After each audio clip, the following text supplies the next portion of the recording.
ખબરોમાં બન્યા રહેવા માટે બેલ આઇકોન દબાવો અને એબીપી અસ્મિતાને સબસ્ક્રાઇબ કરો. દિવાળીના તહેવાર પર રાજ્યમાં જાહેરમાં ફટાકડા નહીં ફોડી શકાય. સુપ્રીમ કોર્ટના અગાઉના આદેશ મુજબ ગૃહ વિભાગે જાહેરનામું બહાર પાડ્યું. સુપ્રીમ કોર્ટે અગાઉ જાહેરમાં ફટાકડા નહીં ફોડવા બાબતે આદેશ કર્યો હતો. ગાઈડલાઇન્સ મુજબ રાત્રિના 8 થી 10 વાગ્યા સુધી જ ફટાકડા ફોડી શકાશે. હોસ્પિટલ કે શૈક્ષણિક સંસ્થાની આસપાસ ફટાકડા ફોડી શકાશે નહીં. તો આ વર્ષે વિદેશી ફટાકડાની પણ આયાત પર પણ પ્રતિબંધ લગાવી દેવામાં આવ્યો છે. એવામાં ગુજરાત સરકારે જાહેરનામું બહાર પાડી રાજ્યના તમામ જિલ્લા કલેક્ટર અને એસપીને સુપ્રીમ કોર્ટના આદેશનું અમલીકરણ કરવા આદેશ કર્યો છે. તો કોરોનાને કારણે મંદીનો સામનો કરતા ફટાકડાના વેપારીઓનું કહેવું છે કે મોટાભાગના ફટાકડા દેશમાં જ બને છે.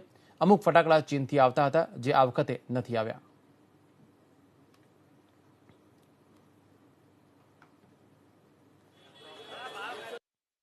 દિવાળીના તહેવાર દરમિયાન ફટાકડા ફોડવા સંબંધમાં માનનીય સુપ્રીમ કોર્ટની ગાઈડલાઈન પ્રમાણે 2018માં પણ થયો હતો. 2019માં પણ સિમિલર જાહેરનામું દરેક જિલ્લા દ્વારા કરવામાં આવ્યો હતો.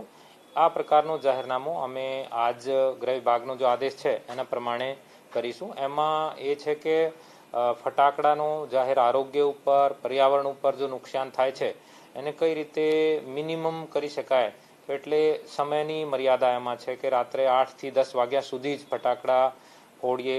અમુક જગ્યાથી દૂર, એટલે કે કોઈ પીએચસી, સીએચસી, હોસ્પિટલ, શૈક્ષણિક સંસ્થા હોય એનાથી દૂર ફટાકડા ફોડીએ. આ ટાઈપનું એ જાહેરનામું છે જો કલમ 144 હેઠળ અમે કરવાના છીએ. મહેસાણા જિલ્લામાં ફટાકડાના વેચાણ અને ફટાકડા ફોડવા મામલે અધિક નિવાસી કલેક્ટરે જાહેરનામું બહાર પાડ્યું. અધિક નિવાસી કલેક્ટરના જાહેરનામા પ્રમાણે મહેસાણા જિલ્લામાં દિવાળીના દિવસે રાત્રે 8 થી રાત્રે 10 વાગ્યા સુધી જ ફટાકડા ફોડી શકાશે.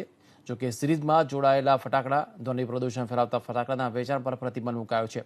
સાથે જ હોસ્પિટલ, ન્યાયાલય સહિતની જગ્યાની 100 મીટરની ત્રિજ્યામાં ફટાકડા ફોડી શકાશે નહીં. ઈ કોમર્સ વેબસાઇટ કે ઓનલાઈન ફટાકડાનું વેચાણ નહીં થઈ શકે.